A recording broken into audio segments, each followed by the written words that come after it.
यहाँ आप लोग भी बैनर लेकर घूम रहे हैं और कह रहे हैं जाति तोड़ो, क्या कहना चाहोगे इस मौके पर? हम तो पिछले लगभग एक हफ्ते से एंटी कास्ट वीक मना रहे हैं। 11 अप्रैल को ज्योतिबा फुले की बर्थ एनिवर्सरी थी, आज अम्बेडकर जयंती है।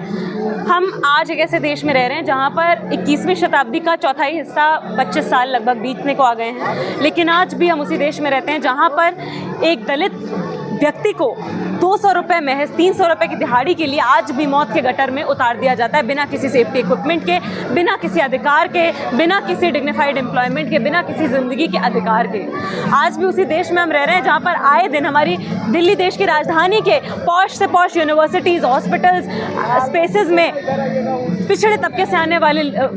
हमारे भाइयों बहनों को सैनिटेशन वर्क में, सफाई के काम में न्यूनतम वेजेस से कई गुना निचले दामों पर और बहुत ही भयंकर खराब परिस्थितियों में काम करने के लिए आज भी वही पुश्तैनी सफाई का काम, वही काम जिनको निचले दर्जों का काम माना जाता था, उन्हीं में जूझते हुए हमारे सरकार कह रही है भारत विश्व गुरु बनना है। विश्व गुरु तो हम ऐसे बन चुके हैं कि हम चांद पर जाकर वहाँ पर पत्थर खोज कर उस पर रिसर्च करने के लिए सक्षम है, लेकिन हमारे देश की राजधानी में आज भी आए दिन, हर हफ्ते, हर महीने ऐसी खबरों की कोई कमी नहीं है कि कोई व्यक्ति गटर साफ करते हुए बिना किसी सेफ्टी इक्विपमेंट के मर गया, किसी दलित की बच्ची को सरकारी स्कूल के पास के सरकारी स्कूल में एडमिशन नहीं मिल पाया, कितने कितने दलित स्टूडेंट, पिछड़े समुदाय से आने वाले छात्र और युवा 8वीं के बाद बेदखल हो जा रहे हैं शिक्षा से, 12वीं के बाद उनकी शिक्षा से 13वीं हो जा रही है और उसके बाद इस समाज में सस्ते मजदूर बनने के लिए क्यों नहीं उखड़ पा, आखिर क्या वजह है? देखिए, साफ सी वजह यह है कि जाति केवल यहाँ पर हमारे समाज में राजनीति चमकाने का, नेताओं के लिए, पॉलिटिकल पार्टीज के लिए एक मोहरा है। हमारे देश में आज भी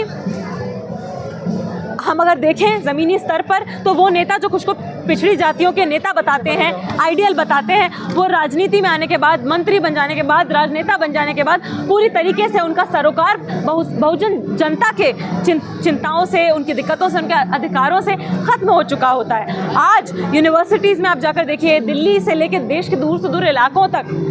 आदिवासी गांवों की हम बात करें तो आज भी 200 किलोमीटर की परिधि में पिछड़े हमारे भाई बहनों के लिए, उनके लिए कोई स्कूल नहीं है, हॉस्पिटल नहीं है। तो किस तरीके से, किस मुंह से आज हमारे देश का समाज भी खुद को ये कह पा रहा है कि हम एक किसी तरह के अमृतकाल में जी रहे हैं? डीयू में जो है क्लास में गोबर पोता गया है गाय का एक टीचर के द्वारा, ये कहाँ ले जा रहे हैं इस एजुकेशन को डीयू में? देखिए, बाबा साहेब के विचारों को और कई प्रगतिशील लोगों के, सावित्रीबाई फुले, ज्योतिबा फुले, भगत सिंह, इनके विचारों को, आयन कली, इनके विचारों को अगर हम याद करें तो इन्होंने हमें इससे बेहतर तरह से बताया था कि गोरों का शासन चला जाएगा, भूरों की कंपनी आ जाएगी। और आज के समय में हमारी यूनिवर्सिटीज़ के अंदर जो लीपापोती चल रही है वो वास्तव में युवाओं के अंदर और जनता के अंदर जो बेहतर समाज को बदलाव में की दिशा में ले जाने की चिंगारी है, उसके ऊपर लीपापोती की जा रही है। कोई केवल गोबर की लीपापोती नहीं है दीवार में। तो नफरत का जहर घोला जा रहा है ना जी। सांप्रदायिकता की राजनीति, धर्म की राजनीति, नफरत की राजनीति, सिर्फ इसी तरह की राजनीति, भटकावे और भड़कावे की राजनीति करके ही हमारे राजनेताओं को और पॉलिटिकल पार्टियों को आज के समय में अपनी राजनीति की दुकान चलाए रखने से और अपनी कुर्सी बचाए रखने से मतलब है। देश की जनता की चिंताओं से, कंसर्न से, बहुजनों के कंसर्न से, पिछड़ी जातियों से आने वाले लोगों की चिंताओं से उन्हें कोई सरोकार नहीं है। तभी आज आप देखिए सरकारी स्कूल बंद हो रहे हैं, कितने कितने ड्रॉप आउट रेट्स 8वीं के बाद दलितों के, पिछड़ी जातियों से आने वाले छात्रों, युवाओं के ड्रॉप आउट रेट्स बढ़ रहे हैं। 12वीं के बाद 13वीं यानी कि रेगुलर कॉलेजेस तक बहुत छोटा ही हिस्सा पिछड़ी जातियों से आने वाले छात्रों का पहुंच रहा है। उन्हें ढकेल दिया जा रहा है करस्पॉन्डेंस मोड में, ओपन में, इग्नू में, जहां पर उनको सिखाया जाता है कि हम मोटर मैकेनिक रिपेयरिंग में आपकी प्लेसमेंट करेंगे, जूता चप्पल रिपेयरिंग में आपकी प्लेसमेंट करेंगे। तो इस तरीके का स्किल इंडिया, विकसित भारत के नाम पर हमारे भविष्य को तीले लगाए जा रहे हैं। शिक्षा चाहते थे ना देश में, देखिए जी चाहते थे। लेकिन एक बात बताइए, एक देश जिसको 60 साल से ऊपर लग गए एक राइट टू एजुकेशन लाने में, जिसके कारण मेरी माँ और कई माँ इस देश की, कई बच्चियां 8वीं तक या 5वीं तक भी नहीं पढ़ पाए। तो आज साफ सी बात है कि शिक्षा, एक बड़े हिस्सा पिछड़े जाति से, पिछड़े समुदाय से आने वाले युवाओं, बच्चों के पास शिक्षा नहीं है, समान शिक्षा नहीं है। हायर एजुकेशन, फॉर्मल एजुकेशन 11वीं 12वीं के बाद कॉलेज, रेगुलर कॉलेज पहुंच पाने का अधिकार नहीं है। तो उसके बाद साफ तौर से बात है कि समाज में सस्ते मजदूर बनकर खटने के लिए, पिसने के लिए, शोषित होने के लिए एक बहुत बड़ा हिस्सा,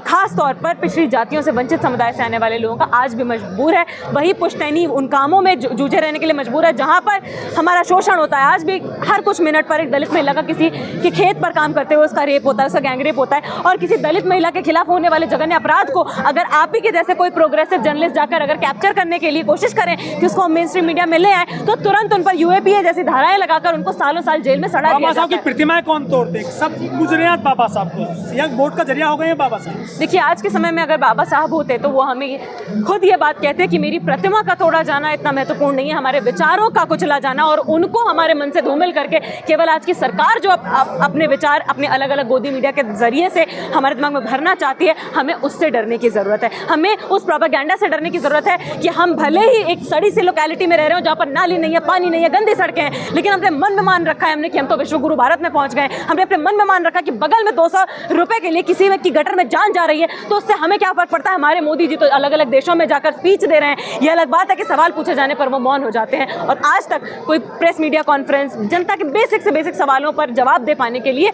कोई नेता और खास तौर पर बीजेपी की सरकार पूरी तरीके से विफल है। लेकिन हमने देखा है तमाम जयंतियां मनाई जाती हैं तो उसमें तलवारें, झंडे, बंदूकें लहराई जाती हैं, लेकिन आज यहाँ अम्बेडकरवादी आए हैं, किसी के हाथ में कोई डंडा नहीं है, किसी पे किताब है, किसी पे कलम है। जी, क्योंकि तो आज इनको जयंती मनाने नहीं आती क्या? इन पे तलवारें, बंदूकें नहीं है क्या? देखिए, हमारे देश में, हमारे समाज में जितने भी अधिकार इस हमारी जनता ने, लोगों ने लड़कर जीते, पढ़ने का अधिकार हो, बेहतर काम की जगह पर बराबर न्यूनतम मजदूरी का, बेहतर ट्रीटमेंट का, डिग्निफाइड वेजेस ट्रीटमेंट का अधिकार हो, सब जनता ने लड़कर जीते हैं। और इसीलिए आज आपको ये जो तलवारें नहीं दिख रही, त्रिशूल नहीं दिख रहे, क्योंकि ये उस आंदोलन को याद करते हुए उसकी विरासत है जहाँ पर हमने अपने विचारों के दम पर, अपने जज्बे के दम पर संघर्षों को लड़ा है। तलवार और तीर की ज़रूरत जब पड़ी है तो उसको भी उठाया गया है, लेकिन लास्ट रिजॉर्ट के तौर पर सबसे पहले कोशिश की गई है कि जहाँ पर चाहे आज का समय, चाहे हम पीछे चले जाएं, दलितों ने, बहुजनों ने, पिछड़ी जाति से आने वाले हमारे आदिवासी भाई बहनों ने, आप अय्यनकली को याद करें, हम बिरसा मुंडा को याद करें, हम भगत सिंह को याद करें, हम अपने हम बाबा साहेब अम्बेडकर को याद करें, हम आर.बी. मोरे को याद करें, इन सभी के विचार हमें आज सिखाते हैं कि आज की सरकार जो हमारे हाथ में किताब और कलम छीन कर हमें डंडा, त्रिशूल ये थमाना चाहती है, इसी से हमें सबसे ज़्यादा डरने की पर ज़रूरत है। आपके विचार ऐसा नहीं लगता इतने मजबूत हैं, जो आपके विचारों से नफरत करते थे उन विचारों को आज वो मानने के लिए तैयार हो रहे हैं। देखिए, झूठे ही मान रहे पर मान रहे हैं। देखो साहब, देखिए, आप किसी को भटकावे और भड़कावे की राजनीति में आखिर कब तक ही मशगूल करके रख सकते हैं? अपनी ज़िंदगी की परिस्थितियों से तो कटाव नहीं हो जाएगा ना। हमारी घर के सड़कों में नालियाँ बह रही हैं, हम ऐसे ऐसे जगहों में काम कर रहे हैं जहाँ पर हमें न्यूनतम मजदूरी नहीं मिल रही, हम ऐसे जगहों पे काम कर रहे हैं जहाँ हमारे साथ रोज़ हरासमेंट हो रहा है। हमारे बच्चों को सरकारी स्कूल में, पिछड़ी जाति से आने वाले लोगों के बच्चों को पास के सरकारी स्कूल में दाखिला नहीं मिल रहा है, वहाँ से निकाला जा रहा है, कॉलेजेस की फीस लगातार बढ़ रही है, नौकरियाँ नहीं हैं। ये सारी चीज़ें जनता को दिखाई पड़ती हैं। तो साफ तौर पर आप केवल मंदिर, मस्जिद, सांप्रदायिकता, भड़कावे की राजनीति करके जनता की आंखों पर पट्टी बांधते रहने का काम नहीं कर सकते ये सरकार। आज आरएसएस भी बाबा साहब की जयंती मना रही है। देखिए, ये तो साफ सी बात है कि जब जिस दिशा में धारा बह रही है उसमें हाथ धोने का काम तो सरकारी पॉलिटिकल पार्टीज का पुश्तैनी तौर पर रहा है, लेकिन वही पॉलिटिकल पार्टीज, वही आरएसएस की विचारधारा वाले, पूरी बीजेपी का जो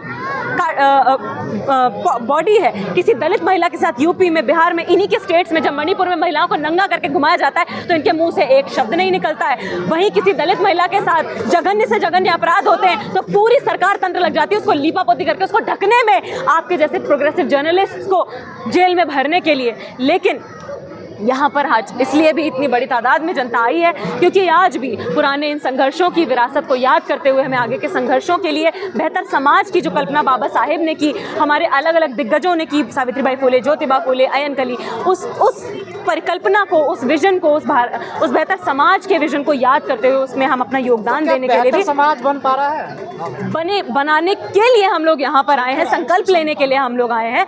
बनता हुआ अगर सरकार के भरोसे छोड़े तो नहीं बनने वाला है, क्योंकि वो उनका मकसद ही नहीं है, वो उनका एजेंडा ही नहीं है। और इसीलिए ये सारा दारोमदार आता है समाज पर, और समाज के उस हिस्से पर जो सबसे ज्यादा पिसा हुआ है, कुचला हुआ है। आरोप लगता है कि बाबा साहब को आपने एक जाति में, एक समुदाय के लिए समेट कर दिया। बाबा साहब तो सबके थे, बीजेपी कह रही है आज बाबा साहब सबके हैं, हमारे भी हैं। देखिए, बिल्कुल गलत फिजूल मुद्दों पर बहस हो रही है। बाबा साहब किसके थे और किसके नहीं थे, इस पर बहस की क्या जरूरत है? बहस की इस बात पर जरूरत है कि जिन विचारों को के लिए बाबा साहब ने अपनी जिंदगी जी और जो विचार वो छोड़कर गए, उन विचारों का समाज, भारत हम आज बना पा रहे हैं कि नहीं, ये सवाल पूछा जाना जरूरी है। चल रहा है क्या उस पर आज जो लोग खुद को दलितों के भी नेता कहते हैं, क्या वो भी उस तरीके की राजनीति करते हुए उन विचारों को, मूल्यों को याद करते हुए दिखाई पड़ रहे हैं? क्या संविधान में या आज के समय में अलग अलग जो लगातार नीतियां आ रही हैं, पॉलिसीज आ रही हैं, उसमें लगातार सिस्टमैटिकली दलितों को, बहुजनों को, युवाओं जो पिछड़े समुदाय से आ रहे हैं, हाशिए के समुदाय से आ रहे हैं, उनके लिए लगातार उनसे अधिकार छीने जा रहे हैं कि नहीं? ये सवाल पूछे जाने की जरूरत है हमें बाबा साहब की विरासत को याद करते हुए। बौद्ध धर्म अपनाया, क्या आज के दिन हिंदू धर्म पे भी समीक्षा होनी चाहिए? देखिए, धर्मों की समीक्षा एक समाज में सतत रूप पर ऐसे भी चलती रहती है, पर जिस समाज में केवल धर्म की समीक्षा होती रहे और जीवन की परिस्थितियों की समीक्षा होनी बंद हो जाए, वो समाज एक बेहतर दिशा में जाता हुआ समाज नहीं होगा, क्योंकि वहां पर लोग ये भूल जाएंगे कि हम गटर में खड़े हुए हैं, लेकिन हम बीजेपी जिंदाबाद का नारा लगा रहे हैं। तो हम अपनी जिंदगियों से इतना इतने पैर धोए थे लखनऊ में जाकर, आप बार बार बात करती हैं। देखिए, पैर तो आप नवरात्रे में कन्याओं के भी पूछते हैं, उन्हीं कन्याओं के साथ, दलित कन्याओं के साथ जब गैंगरेप हो जाता है तो वो कन्याएं देवियां नहीं रह जाती, वो बच्चियां नहीं रह जाती। उस समय आपका पूरा तंत्र उसको लिपापोती करने में जब लग जाता है, एक महिला, दलित महिला सफाई कामगार के तौर पर काम करने जाती है, सिक्योरिटी गार्ड की तरह काम करने जाती है, घरेलू कामगार की तरह काम करने जाती है, 12-12 घंटे काम कर रही है, उसके पास न्यूनतम अधिकार नहीं है। तो ये सारी चीज़ें जो हैं आज डिस्कोर्स में लाकर देश के, समाज के आज जो भी न्याय पसंद लोग यहाँ पर आए हैं, उन चीज़ों पर हमें डिस्कोर्स आगे बढ़ाने की, डिबेट करने की, बहस करने की जरूरत है।